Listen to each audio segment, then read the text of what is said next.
All right, we're here with Dr. Walter Block, professor at Loyola University in New Orleans. And we're curious, Dr. Block, what do you think of public education in the United States, and what are some solutions that parents should be aware of? Well, I'm against public education because I'm against anything public. I think everything should be privatized, and for two reasons, one ethical and one pragmatic. The ethical reason is that when it's public, you have to pay taxes for it, and taxes are coercive, and the good society reduces coercion as much as it can, and therefore that's one reason to get rid of anything public and privatize it. The other is more efficiency. Whenever public and private do things side by side, public always does it at twice, 3 times, 4 times the price. We've got evidence from sanitation where to collect a ton of garbage, it costs twice as much, 5 times as much. In terms of mail delivery, we know that as a fact, and also in education. Private education, usually religious but not always, is much more efficient. They do a better job at a lower price. The public education has administrators from here to there who aren't teaching, whereas the Catholic education, I'm at Loyola University, which is a Jesuit school, so I can speak a little bit about that, even though I'm not Catholic. They're lean and mean. They have one principal and maybe one vice principal and then maybe one secretary and then a bunch of teachers. Whereas the public schools will have this and that and the other, and very few teachers, and not very good teachers, because they can't fire them if they are incompetent, whereas the private schools, if you don't do a good job, you don't make it. So I favor privatization of everything, or the presumption is we should privatize things. And my motto is, if it moves, privatize it. If it doesn't move, privatize it. And since everything either moves or doesn't move, ideally privatize everything. Now, with regard to education, the problem is that the parent is forced to pay twice. Once through taxes and then once through private education, which means that it's sort of tough. And I think that the key for the homeschooling or the private schooling community is to try to get a law passed saying, look, don't tax us, we'll spend our money on our kids. And that way they only have to pay once instead of twice. So I am a big fan of private education. Now, whether it's homeschooling or private education, I don't have any real strong views, although homeschooling is sort of like do-it-yourself carpentry, or doing-it-yourself plumbing or electrical work. And it's not for everybody, because not everyone can do their own plumbing. But sometimes you get private schooling, you get 5 or 10 families. And one parent can teach math and one parent can teach English, and they sort of get together so that the kids can become socialized. So just because it's private homeschooling doesn't mean that your kid is isolated and has no friends. So I favor private education very much compared to public education. Now, whether it's homeschooling or private education in a private for-profit school, that's a different issue. It's sort of like, do you do self-help or not? And I don't really have strong views on that. Excellent. And what can you share with parents who do recognize the problem in schooling, and they're looking at alternatives, but they're uncertain because they're fearful? They don't want to be looked at as going against the grain, or they might ruin their child's life by putting them in homeschooling or putting them in some alternative school. Do you have any insight or advice for parents to kind of overcome this fear? Well, I mean, you have Montessori schools all over the place, and you have other private schools like that. And by the way, when your kids grow up, send them to me at Loyola University, New Orleans.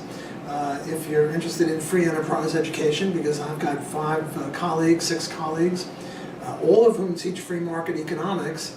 So whereas I don't think any other university has a unanimous economics department, and we have people in business ethics who are also libertarian free enterprises. But getting back to the earlier grades, because I think that's what your audience is mostly interested in, you're not going to have your kid isolated just because it goes to a Montessori school. There'll be 20 other kids in the school. So I think that that's a problem to look at it that way. And Catholic schools, Jewish schools, there are schools for Jewish kids put on by temples and Jewish organizations, Catholic organizations, Protestant organizations. So I'm not a religious person myself, but I think that religion plays a very important role. And Montessori isn't religious, and there are other non-religious schools. So I think maybe if you're homeschooling, there might be some question as to whether you're isolating your kid too much. But even there, you can get onto Google. Ron Paul, Tom Woods, and Gary North are working on private homeschooling curriculum. And if you live in a little town of 10,000 people, that's a problem, because you're not likely to find any other homeschool kids there. But if you're living in a city of 1 million, and a million-sized city is not a big city, Ron Paul can put you in touch with other homeschool parents, and you'd probably make friends with them because, ideologically you'd have something in common with them. And you don't have to get your kids together every day.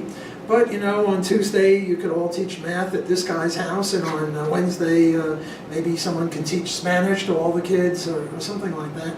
And you don't have to fear this isolation or being seen as a weirdo or something like that in a medium-sized city or bigger. Now, I admit that in a small town, if you're going to homeschool, you do have some risks, because there might not be any other family in the whole town that does that. And you might have some isolation or some other problems like that, in which case, move to a middle-sized city. Your kids are important. Absolutely. And is there anything else you'd like to speak to parents regarding public schooling, education in general? Any last closing thoughts? Well, there are some good public schools. If you are located in Scarsdale, which is one of the richest cities in the New York City area, you're going to have upper middle class and upper class kids, and it's not going to be so bad. I mean, I'm bitterly opposed to public education, but I've got to give the devil his due. Not every public school is horrendous. But sometimes in the suburbs, in the rich, affluent suburbs, the parents want to get together and build an extra ball field or something, or a playground, and then the government won't allow it because it's unfair. Because in the inner cities, they don't have parents that are capable of doing that, and this has some sort of disparateness between the public school here and there, which is bitterly unfair. I mean, if parents can't help their children, what's the whole point of civilization is to give your kids better than what you had, make their lives better than your lives were. I speak not only as a parent, but as a grandparent. I want my kids to do better than me, and my grandchildren better than my son and daughter. So I think that this is a very, very important issue, and it's just so sad and so unhappy with this double payment, where they have to pay once through taxes and once through private education fees, and then fewer people do it. I think the key is to go get your congressman or your mayor or somebody and say, look, we don't want to be a burden on public schools, and so we're not sending our kid there, but we don't want to pay taxes there either. So, of course, this is politically infeasible, because people like this, private schools or homeschool, are a very small proportion of the overall population. And certainly if Hillary or Bernie get in, there's not much hope. But that's the sad fact, and we have to deal with that. Awesome. Thank you so much for your time, sir. My pleasure. Thanks for having me.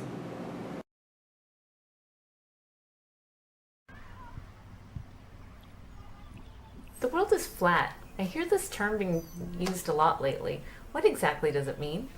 Well, it means that this is a time in history where literally everyone is on the same playing field for business and professional success. The economy is moving so quickly right now, the opportunities are endless. Sounds interesting. Tell me about that. Okay.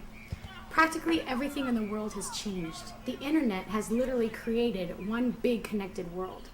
That is so true. Technology has come a long way. Even my phone in my pocket is like a computer. My kids love it and are always playing with it. I think it's something we should try to embrace. Yeah, but these kind of changes make me really worried about my kids' futures. Aren't you a little bit worried about that? Honestly, I used to be, but I realize it's about empowering our children, and the options are great. Have you ever heard of unschooling? Unschooling? No, I don't think I've heard about that. It's something you should really check out, or maybe even private school. Where do you learn about this stuff? I learned about this at the Education Options Expo. It's a really fun, great event where we as parents can learn about the options for our children's educational success. Sounds great. When and where is this expo? Saturday, March 25th in San Jose. Doors open at 9 a.m. Come discover the exciting possibilities for your child's education in 2017 and beyond. The Education Options Expo is just a place to find answers to your questions. Are you curious about homeschooling? Would you like to learn about apprenticeships? How about self-directed learning? Is your child interested in rap or other kinds of music? Does your child want to become a leader and create safer neighborhoods? How can students become independent journalists? What is Acton Academy? What is a holistic school? How do you transition from public schooling into homeschooling? These topics and many more will be discussed on March 25th in San Jose. Get your early bird tickets and save now. Plus, there's free parking and free childcare with every ticket. Reserve your seat now and come discover the future of education today.